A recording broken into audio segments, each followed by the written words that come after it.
The F-22, A Raptor, and the J-20 Mighty Dragon have never been confirmed to have shared the same airspace in a live operational engagement.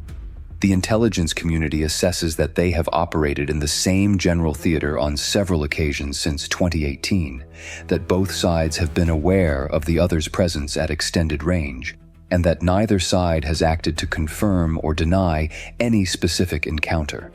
The reasons for this institutional silence are not complicated. Confirming an F-22 encounter with a J-20 would require publicly acknowledging the performance parameters of both aircraft in a situation where any disclosure narrows the intelligence uncertainty in a direction that benefits the adversary. The silence is policy. The encounters, to whatever extent they have occurred, are data points in a classified database. This engagement is not in any database that has been released. At 6:44 a.m. over the South China Sea, the E-3C Sentry assigned to the USAF's Pacific Theater rotation was orbiting at 28,000 feet, approximately 190 nautical miles east of the Spratly Islands, conducting the air surveillance mission that it had been conducting for 11 consecutive days in rotating 8-hour blocks. Its APS-145 radar was covering a surveillance volume that included the approach routes from Fiery Cross Reef and Mischief Reef, the transit corridors used by PLAAF maritime patrol aircraft, and the airspace surrounding the P-8A, conducting a southern track mission 80 nautical miles to the west.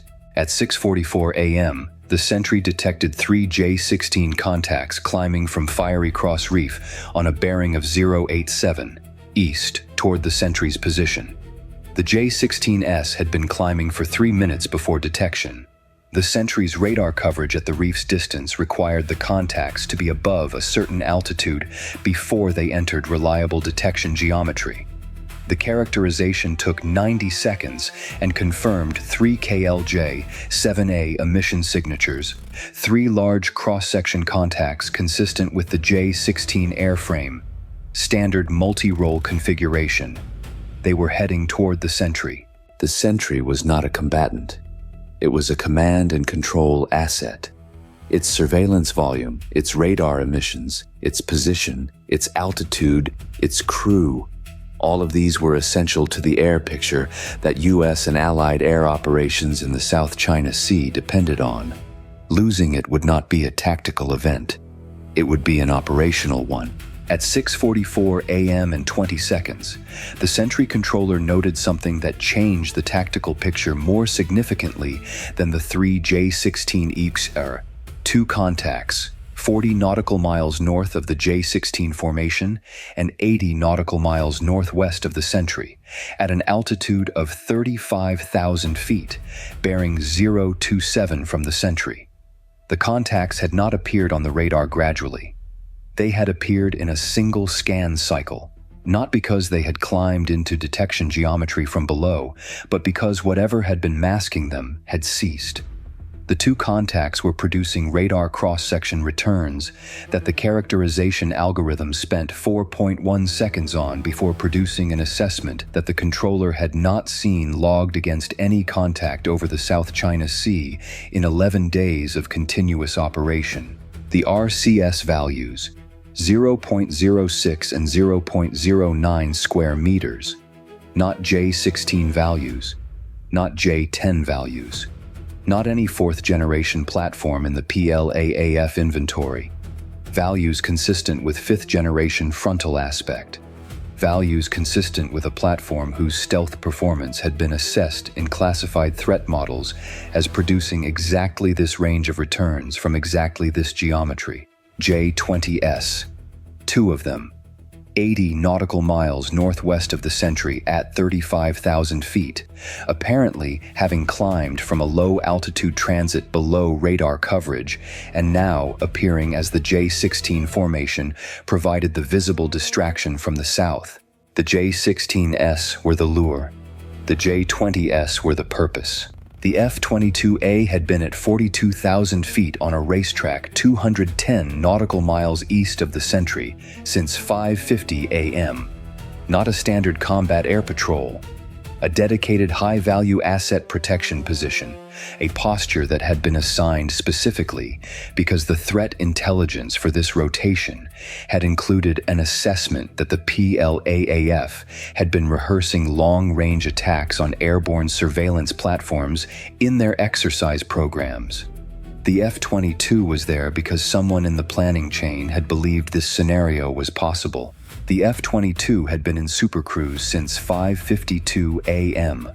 Mach 1.5. No afterburner. The F-119 engines running at a power setting that delivered supersonic speed without the infrared signature of afterburner and without the fuel consumption that afterburner demanded. The F-22's Supercruise capability, genuine sustained supersonic flight without afterburner, was what had placed it 210 nautical miles from the Sentry at 6:44 a.m., with sufficient fuel remaining to prosecute a 90 nautical mile intercept geometry at full tactical power. At 6:44 a.m. and 41 seconds, the scramble order updated the F-22's tasking from patrol to active intercept. The F-22 turned to bearing 271 and increased to Mach 1.62. Supercruise plus a throttle advance that maintained supersonic speed on the upper edge of the Supercruise envelope. The F-119's fan pressure ratio climbing toward the setting that delivered maximum non-afterburner output. The thrust vectoring nozzles, which gave the F-22 its supermaneuverability at low speeds, were aligned for maximum efficiency at cruise. The pitch and yaw authority of the vectored nozzles reduced the conventional control surface drag that would otherwise limit top speed at this altitude. At 42,000 feet, the air was thin, density approximately 19% of sea level, and the horizon was the clear curve of the Earth, the South China Sea below a deep blue textured surface with the white specks of cloud over the lower latitudes. At Mach 1.62, the air outside the canopy was minus 67 degrees Celsius.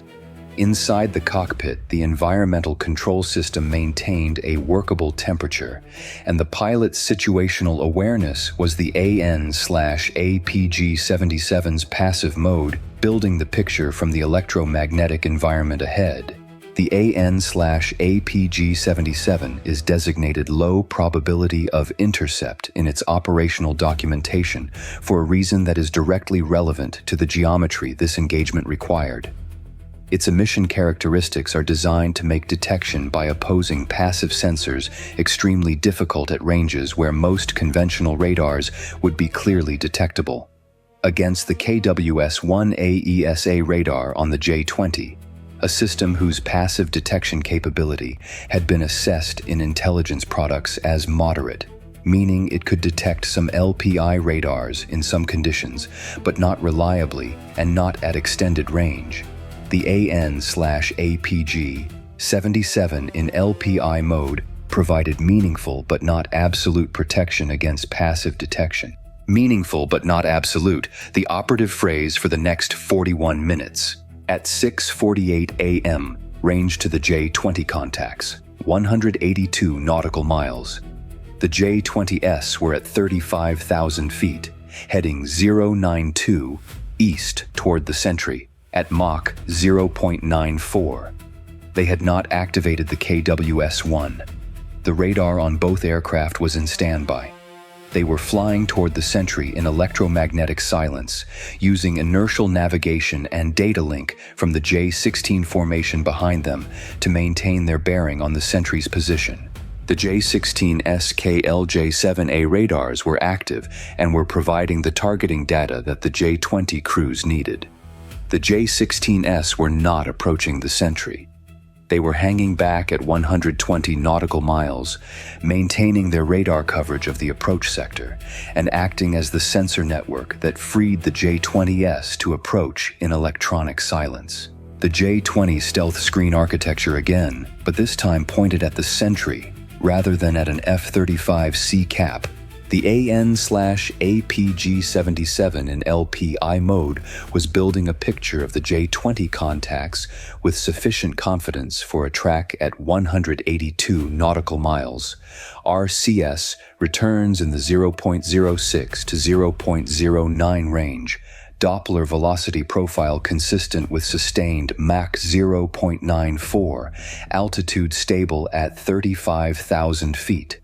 The fire control solution on Contact 1 was at 44% confidence, below threshold, but building. The J-20's frontal stealth at 182 nautical miles against an LPIA ESA required more processing time than the same geometry against a legacy platform. At 6:52 a.m., the first friction event. The AN/APG-77 LPI mode dropped Contact 2 for 18 seconds. Not a maneuver by Contact 2. The contact had maintained its heading. A propagation anomaly. A layer of anomalous atmospheric refraction at 28,000 feet above the South China Sea, generated by the temperature differential between the warm, humid maritime air below and the cold, dry stratospheric air above, had produced a brief ducting condition that bent the APG-77's LPI pulses away from Contact 2's position. The track restored after 18 seconds as the F-22's own altitude change of 800 feet moved the radar's transmission geometry out of the ducting layer. 18 seconds of uncertainty on Contact 2. During those 18 seconds, Contact 2 had covered 9.1 nautical miles. The positional uncertainty when the track restored, within 2.4 nautical miles. The fire control solution confidence on Contact 2 at restoration, 31%. Starting the build again. At 6:55 a.m., range to the J-20 contacts, 131 nautical miles. Confidence on Contact 1, 62% climbing. Confidence on Contact 2, 53%. Both below the employment threshold of 75% that the pre-mission planning had established for this engagement geometry. The Sentry was 80 nautical miles from the J-20S in closing. The J-20 contacts had not activated their KWS-1 radars. They were still flying toward the Sentry in passive mode, relying on the J-16 datalink for bearing updates. At 6:57 a.m., the J-16 formation's KLJ-7A radars shifted mode, not toward the Sentry, toward the northeast. The bearing of the mode change, assessed from the EW Suite's directional analysis, approximately 067 degrees from the J-16 formation. The bearing of the F-22's current position from the J-16 formation, approximately 062 degrees. The J-16S were scanning in the F-22's general direction, not with fire control precision. A broad search that covered a 25-degree arc, including the F-22's bearing. The search was not finding a trackable contact. The APG-77's LPI mode and the F-22's frontal cross-section at this range were below the KLJ-7A's reliable detection threshold. But the J-16 crews were looking in the right general direction. The J-20S received this information through their datalink. The bearing 067 from the J-16 formation translated to a bearing approximately 290 from the J-20 contact's current position, northwest. The J-20 crews now knew, with low confidence, that there might be something to their northwest that the J-16's radars had flagged as worth searching. At 6:58 a.m., Contact 1's KWS-1 activated. Not full power search. A single short-duration high-sensitivity sweep toward bearing 290. A targeted probe of the sector the J-16 datalink had identified as potentially containing a contact. Duration, 1.1 seconds. Frequency, within the KWS-1's documented operating band. Mode, consistent with a precision short scan designed to either resolve or exclude a marginal contact in a specific sector. The AN/APG-77 LPI mode's passive detection suite registered the KWS-1 emission in 0.2 seconds. the directional bearing of the emission, directly from Contact 1's position, 131 degrees bearing. The sweep had been aimed in the correct general direction. Whether the 1.1 second dwell had produced a return from the F-22's LPI emissions or from the F-22's physical radar cross-section at the current 98 nautical mile range was the question that the next several seconds would answer. The KWS-1 returned to standby after 1.1 seconds. Contact 1's heading did not change. Contact 2's heading did not change. Neither J-20 reacted with a heading change or a radar activation sequence that would indicate a confirmed detection. The 1.1 second sweep had apparently not produced a trackable return. The F-22 descended 1,200 feet and turned 8 degrees south, placing a slightly different geometry between the APG-77's emission axis and the KWS-1's most sensitive detection sector. The maneuver cost 12% of the fire control solution's accumulated confidence, not because the targets had moved, but because the tracking algorithm's accumulated model of the contact's positions had to be updated for the F-22's own movement. Solution confidence on Contact 1 at 6:58 a.m. and 40 seconds, 58%. Contact 2, 49%. At 7:01 a.m., range to J-20 contacts, 91 nautical miles. The Sentry was 62 nautical miles from Contact 1. The J-20S had not activated their PL-15 internal bay seeker heads. The pre-launch seeker activation of a PL-15 would produce a detectable emission signature. No such signature was present. The J-20 crews were approaching the Sentry in passive mode, apparently assessing that the KWS-1 sweep had not found a defending asset and that the approach corridor was clear. At 7:02 a.m., the AN/APG-77 went to full tactical power. The decision was the geometry. At 91 nautical miles, the fire control solutions on both contacts were below employment threshold but had been building for 18 minutes. Full power would reach threshold in 2.8 seconds against the J-20 contacts at this range.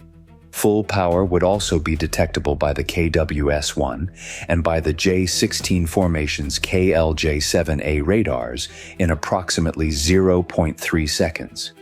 The decision to go full power was the decision to reveal the F-22's general position in exchange for a valid fire control solution.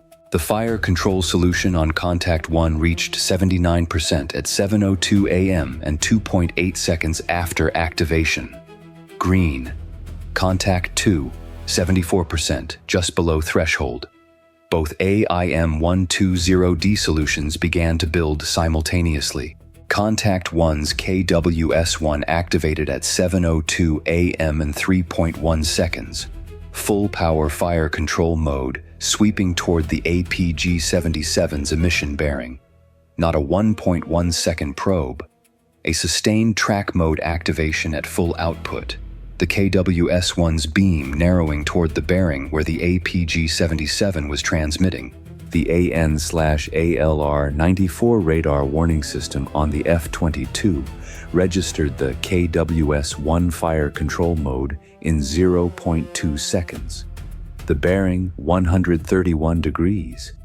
The mode active track. The KWS-1 was building a fire control solution on the F-22. The F-22 pilot's response was the only response that made sense given the geometry. The aircraft rolled 70 degrees right and pulled 6.5 G through the turn, the nose vectoring to a new bearing, 72 degrees off the previous heading, the thrust vectoring nozzles deflecting 14 degrees into the turn to give the high G maneuver a tighter radius than conventional control surfaces could have achieved at this speed and altitude. The maneuver took 4.1 seconds to complete and changed the F-22's aspect angle to the KWS-1's beam by 68 degrees, from a near frontal aspect to a side aspect where the F-22's radar cross-section increased significantly. At side aspect, the F-22's radar cross-section was larger. The KWS-1 was more likely to maintain track at side aspect than at frontal aspect. The 6.5 G turn had accepted a worse stealth geometry, in exchange for putting maximum angular rate between the F-22 and the KWS-1's track, making the fire control solution's lead angle calculation more difficult. The trade was correct for the specific geometry. For 1.8 seconds after the turn completed, the KWS-1's track mode produced no change. The solution confidence was cycling, unable to maintain the angular track against an aircraft that had just changed its velocity vector by 68 degrees at 6.5 g. The DRFM, if the KWS-1 carried a digital false return injection capability, would have needed exactly this kind of high G maneuver to fail. The system was not designed to maintain track through that kind of angular velocity. The KWS-1 went to wide search mode at 7:02 a.m. and 9 seconds. Contact 1 had lost the track. The F-22 was maneuvering in the KWS-1's detection volume, but was not resolved as a trackable contact at side aspect following the high G turn. The F-22's AIM-120D solution on contact 1, green, 81% confidence, maintained through the G-turn because the APG-77's fire control track had been maintained throughout. The AIM-12OD on contact 2, 76% confidence. Green, the solution built during the turn as the F-22's new geometry produced a better aspect angle against contact 2's current position. Two green solutions, both J-20s locked. Neither J-20 crew confirmed the F-22's position. The geometry had resolved exactly the way the employment threshold required. At 7:03 a.m., the F-22 transmitted on guard. PLAAF flight, PLAAF flight. You are being tracked by a U.S. Air Force aircraft. You are approaching a U.S. command and control asset in international airspace. The asset is not a valid military objective under applicable law. Reverse course immediately. This is your final advisory. The guard transmission on the international emergency frequency was received by both J-20 crews and by the J-16 formation. The transmission's bearing, detectable by any aircraft with a direction-finding capability on 121.5 MHz, confirmed the F-22's general position to within a 15-degree arc at approximately 85 nautical miles from the J-20 contacts. The J-20 response came in 11 seconds from the first contact. Contact 2 turned west. Not a high G break, a coordinated 3G turn, 30 degrees of bank, nose pulling to bearing 280. The KWS-1 on contact 2 activated to wide search mode, sweeping the sector containing the guard transmission bearing. It did not resolve the F-22's position. Contact 1 held its bearing for 6 more seconds after contact 2 turned. Not hesitation, a professional crew assessing the geometry independently before committing to a response. At 7:03 a.m. and 17 seconds, Contact 1 also turned west. The same 3G coordinated turn, the same 30-degree bank, the nose pulling to bearing 276. The KWS-1 on Contact 1 swept the guard frequency bearing sector as the turn developed, covering the angular arc where the F-22 was operating, producing no trackable return. Both J-20s were turning away from the Sentry. Range opening.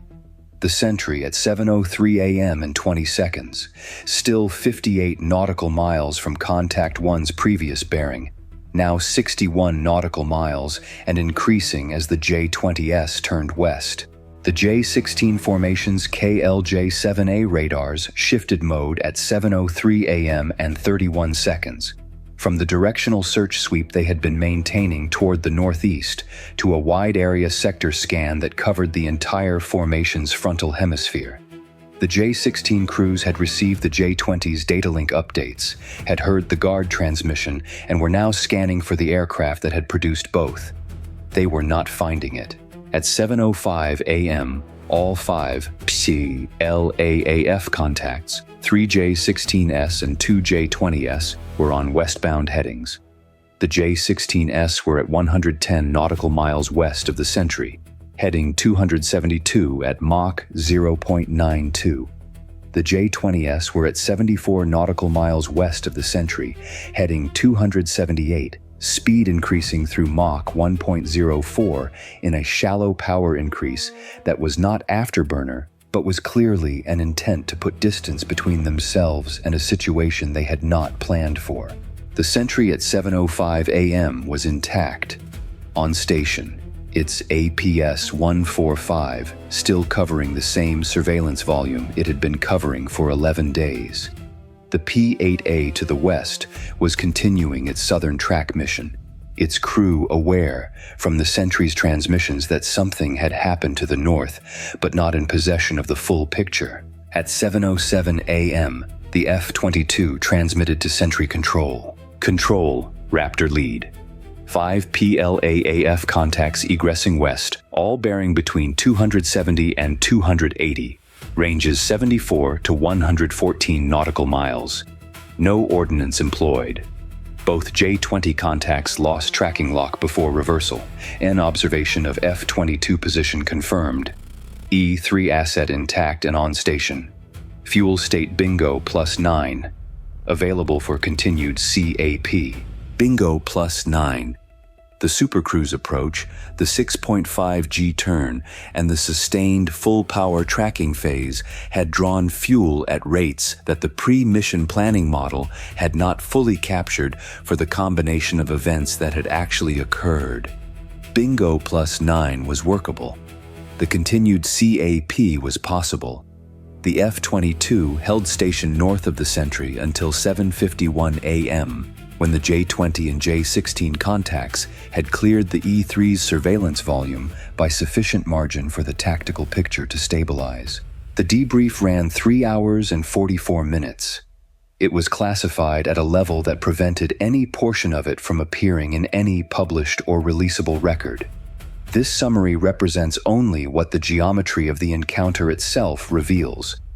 To any analyst with access to the radar tapes, the first finding was the one the engagement had been designed to produce. The J-20 formation doctrine, when employed against a high-value airborne asset rather than against a defending CAP, followed the same architecture as when employed against F-35Cs: stealth screen forward, firepower behind, passive approach, data link coordinated bearing updates from the sensor formation. The architecture had failed to reach the Sentry for the same reason it had failed to reach the P-8 targets in previous encounters. The J-20 crews had been tracked before they achieved their own targeting geometry. The sensor had been found before the sensor could use its findings. The second finding was specific to the F-22's unique capability profile. The combination of Supercruise and thrust vectoring had produced a tactical outcome that no other aircraft in the U.S. inventory could have replicated with the same geometry. Supercruise had delivered the F-22 to intercept position with fuel reserves that permitted a sustained engagement. Thrust vectoring had broken the KWS-1's fire control track in 1.8 seconds by producing an angular velocity in the turn that the KWS-1's lead angle calculation could not maintain. Both capabilities had been operationally necessary to this outcome. Either one without the other would have produced a different result. The third finding was the operational intelligence one. The KWS-1's 1.1-second precision probe at 98 nautical miles, aimed at the correct general bearing of the F-22's LPI emissions, was the most precise passive detection behavior observed from this system in any collected operational data. Whether the probe had produced a marginal return that influenced the subsequent full-power activation, or whether the full-power activation had been triggered independently by the J-16 datalink bearing information, could not be determined from the available data. The question mattered because the answer defined the KWS-1's passive detection capability against LPIAESA systems, a capability bound that would inform every F-22 engagement in the Pacific theater for the next decade. The question was marked as unresolved in the intelligence product. It would remain unresolved until the next engagement produced additional data: 2 J-20S, 3 J-16S, 1 F-22, A Raptor. 1 E-3C Sentry. 42,000 feet. For the F-22, 35,000 for the J-20S, 28,000 for the Sentry. 83 minutes from F-22 launch to contact egress. Supercruise sustained for 71 minutes. 6.5 G at Mach 1.62. Thrust vectoring. KWS-1 track. Broken in 1.8 seconds. Sentry intact. Ordnance employed. 0. J-20 position confirmed without detection of F-22. Confirmed. KWS-1 passive detection capability against APG-77 LPI at 98 nautical miles. Bounded, not resolved. The South China Sea at 7:30 a.m. was clear above the cloud layer, the Sentry holding its racetrack, the surveillance picture uninterrupted. Below the cloud layer, the islands were where they had always been, and the water was where it had always been, and 5 aircraft had turned west at 7:05 a.m. for reasons that the official record would not confirm. The tape recorded it all.